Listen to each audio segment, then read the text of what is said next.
হিন্দু ধর্মের ছেলে মেয়েরা বৈষ্ণবকে বড় নিন্দা করে, এই বৈষ্ণব তাই করেছে, অমুক বৈষ্ণব তাই করেছে। বৈষ্ণব নিন্দা করা সহজ, কিন্তু বৈষ্ণব হওয়া বড় কঠিন। তুমি যে বৈষ্ণব নিন্দা করছো, তো তুমি 6টা মাস তিলক কাটো, একাদশী করো, নিরামিষ খাও, চাতুর্মাস ব্রত পালন করো, নিয়ম সেবার ব্রত পালন করো, তোমার চেহারা থাকবে না, তোমার মুখ দেখা যাবে না। বৈষ্ণব নিন্দা করা সহজ, কিন্তু বৈষ্ণব হওয়া বড় কঠিন। এই বৈষ্ণবকে হতে পারে ত্রিনাদপি শুনিয়েছেন তরুরেব সহিষ্ণু না অমানীন মানদেন কীর্তনিয়া সদা হরি।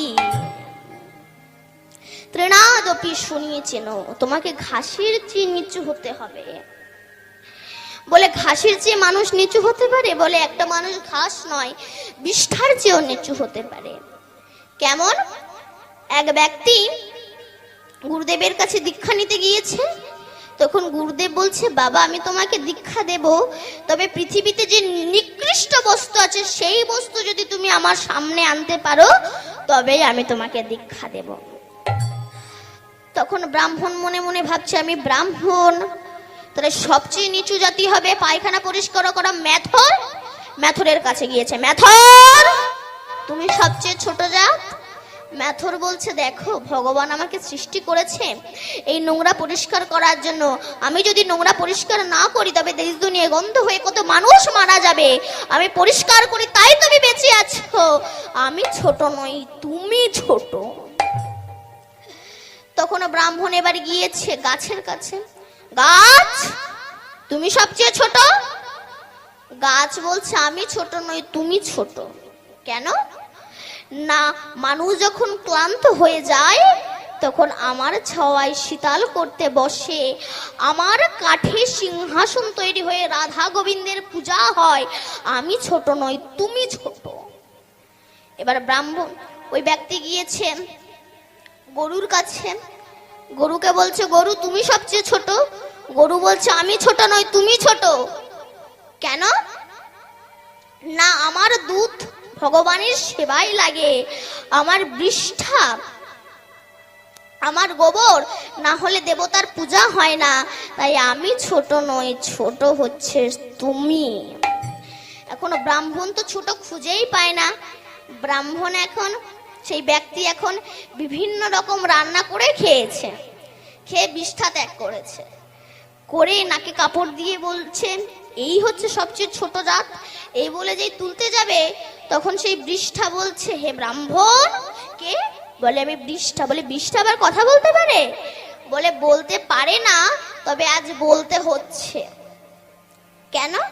বলে তুমি প্রতিদিন আমায় ত্যাগ করে চলে যাও, আজ এত সুন্দর করে আমাকে হাতে করে তুলছো কেন শুনি?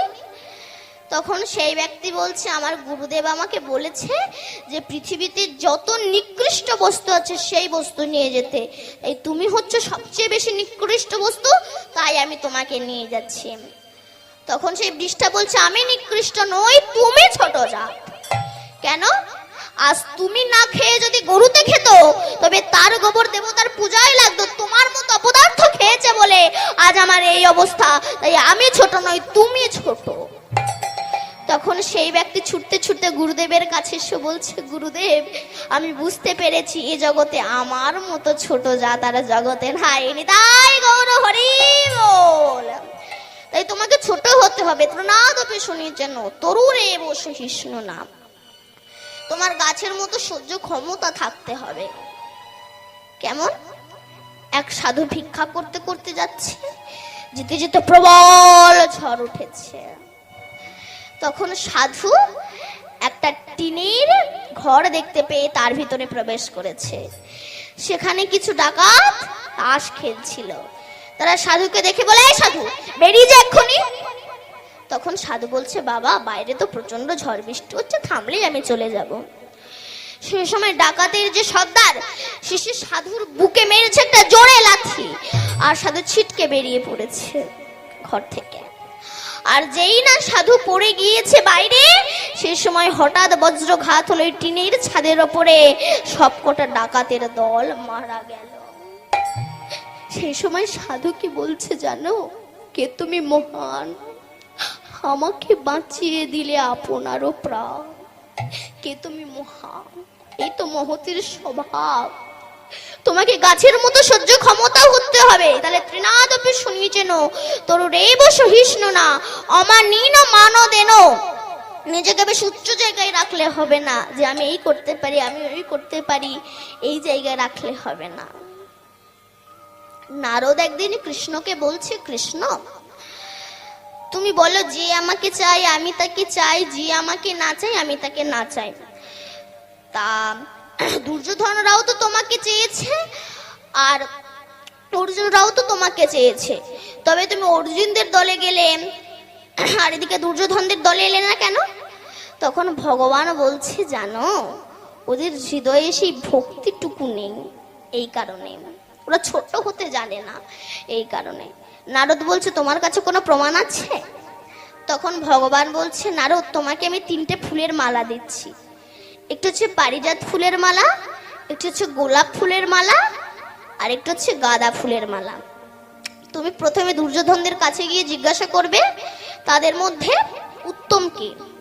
যে উত্তম হবে তার গলায় পারিজাত ফুলের মালা পরিয়ে দেবে, যে মধ্যম হবে তার গলায় গোলাপ ফুলের মালা পরিয়ে দেবে, আর যে অধম হবে তার গলায় গাঁদা ফুলের মালা পরিয়ে দেবে।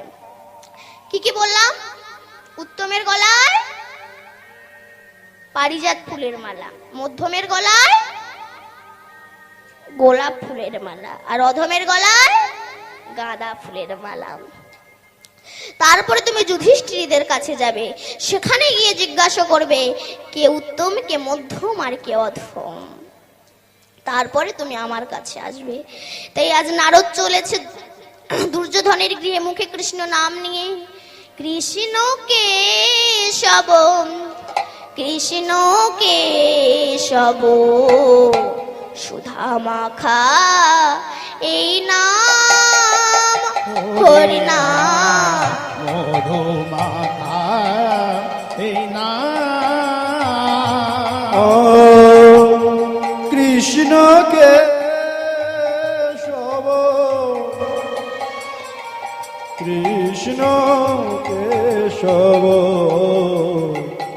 সুধা মাখা এই নাম হরি নাম মধু মাখা এই নাম।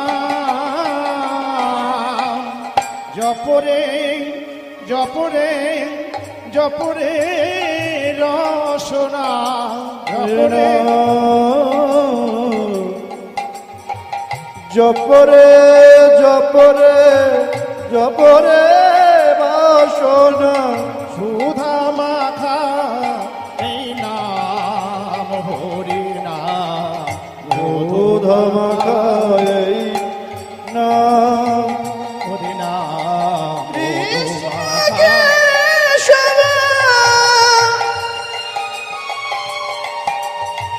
কৃষ্ণ কেশব সুধা মাখা এই নাম হরি নাম সুধা মাখা এই নাম।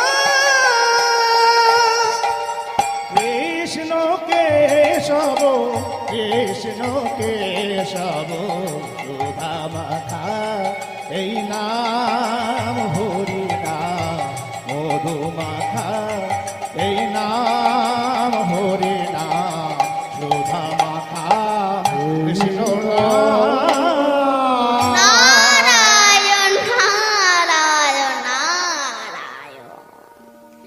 গিয়ে দেখছে দুর্যোধন সিংহাসনে বসে আছে। কি ব্যাপার হে নারদ ঋষি, হঠাৎ আপনি আমার গৃহে এসেছেন? তখন নারদ বলছে, আচ্ছা দুর্যোধন বলো তো তোমাদের মধ্যে উত্তম পুরুষ কে? বলে কেন, আমি হচ্ছে উত্তম পুরুষ। তা তুমি হঠাৎ এমন প্রশ্ন জিজ্ঞাসা করছো কেন? বলে শোনো, তোমাদের মধ্যে যে উত্তম তার গলায় আমি পারিজাত ফুলের মালা পরিয়ে দেব, যে মধ্যম তার গলায় আমি গোলাপ ফুলের মালা পরিয়ে দেব, যে অধম তার গলায় আমি গাঁদা ফুলের মালা পরিয়ে দেব। তা বলো তোমাদের মধ্যে উত্তম কে? বলে কেন, আমি হচ্ছে উত্তম ব্যক্তি, দিন আমার গলায় পারিজাত ফুলের মালা পরিয়ে দিয়ে। বলে দিচ্ছি, তা তুমি যদি উত্তম হও তোমাদের মধ্যে মধ্যম কে? বলে কেন, আমার ভাই দুঃশাসন, তার গলায় গোলাপ ফুলের মালা পরিয়ে দিন। বলে দিচ্ছি। তুমি যদি উত্তম হও, তোমার ভাই যদি মধ্যম হয়, তোমাদের মধ্যে অধমটা কে? বলে অধম হতে যাব কেন, অধম নেই। নারদ বলছে তখন মালাও নেই। হে বলে নারদ চলে এসেছেন, এবার গিয়েছে পঞ্চ পাণ্ডবের দরজায়। তখন যুধিষ্ঠির কাছে গিয়েছে। যুধিষ্ঠির পঞ্চ পাণ্ডব চোখের জলে নারদ ঋষির চরণ ধৌত করে দিয়েছে। তখন নারদ ঋষি বলল, যুধিষ্ঠির আমি 3টে ফুলের মালা এনেছি, পারিজাত ফুলের মালা, গোলাপ ফুলের মালা আর গাঁদা ফুলের মালা। তা তোমাদের মধ্যে যে উত্তম পুরুষ হবে তার গলায় আমি পারিজাত ফুলের মালা পরিয়ে দেব, যে মধ্যম হবে তার গলায় আমি গোলাপ ফুলের মালা পরিয়ে দেব, যে অধম হবে তার গলায় আমি গাঁদা ফুলের মালা পরিয়ে দেব। বলো তোমাদের মধ্যে উত্তম ব্যক্তি কে? তখন যুধিষ্ঠির করজোর করে বলছে, যিনি আমাদের মধ্যে উত্তম ব্যক্তি তিনি এখন আমাদের মধ্যে নেই, তবে তিনি সিংহাসনে বসেন, তিনি হচ্ছেন আমার ভগবান শ্রীকৃষ্ণ। মালাটা দিন, আমি রেখে দিচ্ছি সিংহাসনে, তিনি আসলে আমি তানার গলায় পরিয়ে দেব, বলবো যে নারদ ঋষি পাঠিয়েছেন। আচ্ছা তোমার কৃষ্ণ যদি উত্তম হয়, তোমাদের মধ্যে মধ্যম পুরুষকে? যুধিষ্ঠির বলছে মালাটা দিন, আমি তার গলায় পরিয়ে দিয়ে প্রমাণ করতে চাই তিনি হচ্ছেন আমাদের মধ্যে মধ্যম পুরুষ।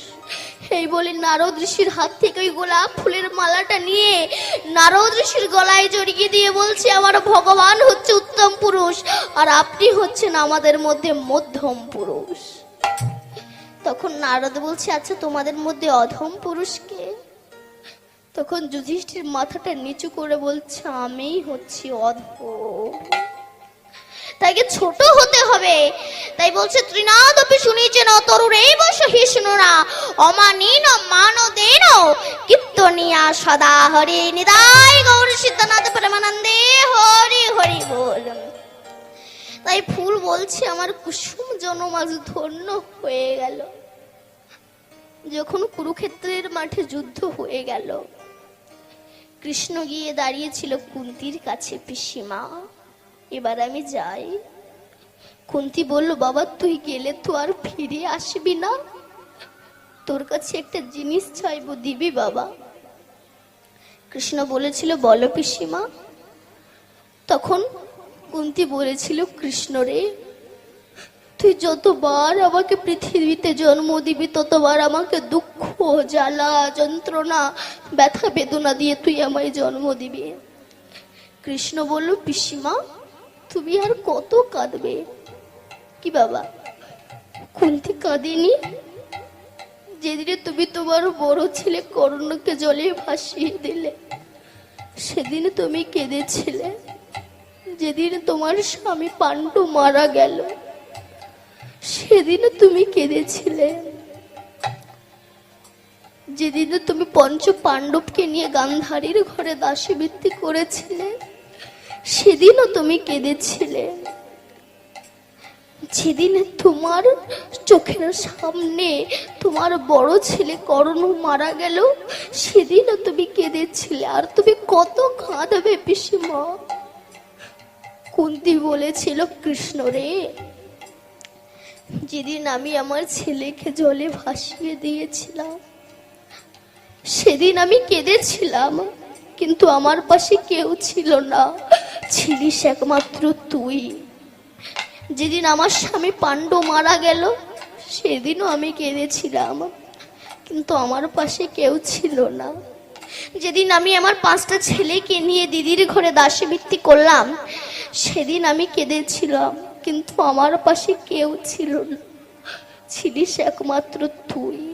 যেদিন আমার বড় ছেলে কর্ণ মারা গেল সেদিনও আমি কেঁদেছিলাম, কিন্তু আমার পাশে কেউ ছিল না, ছিলিস একমাত্র তুই। কিন্তু আজ আমি হয়েছি রাজমাতা, আমাদের কোনো কিছুর অভাব নেই, কিন্তু যে সুখে কৃষ্ণ নেই আমি চাই না ওই সুখ। ফিরিয়ে দে, ফিরিয়ে দে আমার কষ্ট, ফিরিয়ে দে আমার দুঃখ, ফিরিয়ে দে আমার জ্বালা যন্ত্রণা। কৃষ্ণ রে আর একটা জিনিস চাইবো, দিবি বাবা? বলো পিসিমা। তুই আমার সামনে একবার দাঁড়া, আমি তোর এই ভুবন মঙ্গল রূপ দর্শন করে তোকে আমি একটু প্রণাম করতে চাই। তখন কৃষ্ণ বলছে, পিসিমা তুমি আমার চেয়ে বড়, আমি তোমার ছোট, তুমি আমাকে প্রণাম করবে?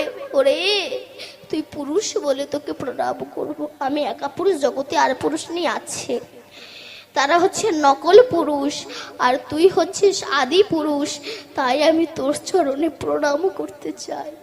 কৃষ্ণ রে, জগতে তোকে সবাই দেখে, কেউ তোকে চিনতে পারে না। কৃষ্ণ বলেছিল, পিসিমা তোমার চোখ খারাপ হয়ে গিয়েছে। কুন্তী বলেছিল, উপহাস করিস না বাবা।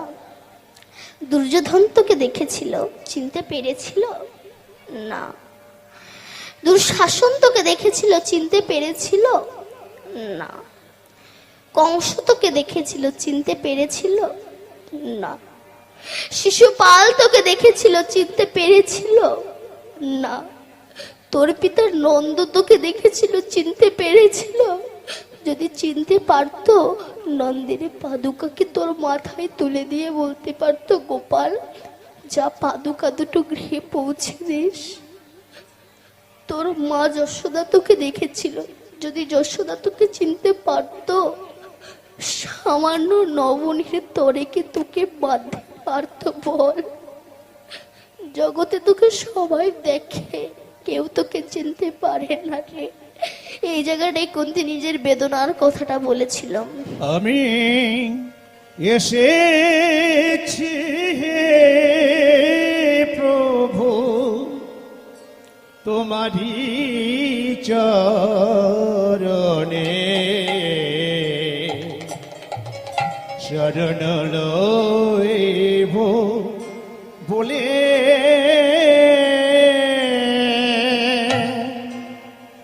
আমি এসেছি হে প্রভু তোমারি চরণে, শরণ লইব বলে আমি এসেছি হে প্রভু তোমার চরণে,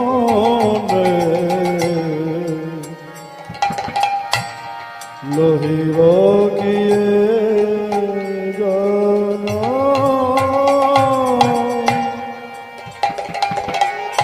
না জানি সাধন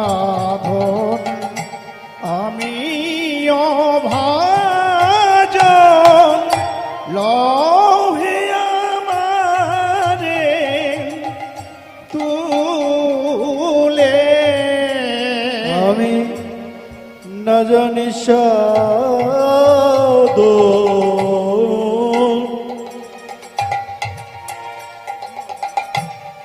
না জানি বুঝন,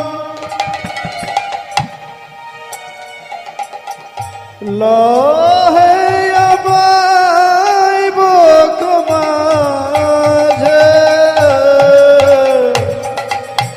এসেছি হে প্রভু তোমারি চরণে, শরণ লইব বলে আমি শরণ লইব বলে আমি এসেছি প্রভু হে